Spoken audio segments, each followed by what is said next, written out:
psicòlogues i tots tratarem sobretot el tema de l'escriptura i l'escriptura relacionada amb els nens. Aviam què es pot, l'escriptura manuscrita, aviam què es pot detectar, com es pot ajudar, quines són les conseqüències d'aquest tipus d'escriptura, d'on ve, què és el que ha passat amb aquest nen o amb aquesta nena, i tots plegats mirar de... les conclusions també. Exacte.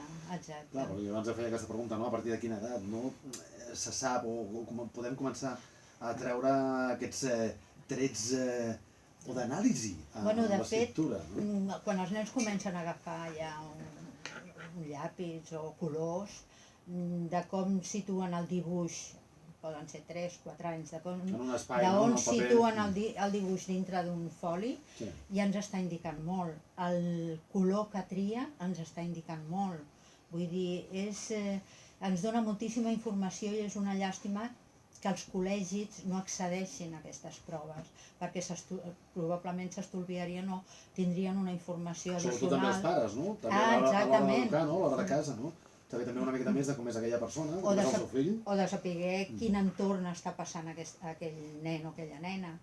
I després, evidentment, fins que s'arriba a l'adolescència, vull dir que és tot un procés i es van comparant una sèrie de trets amb les edats que corresponen a cada individu.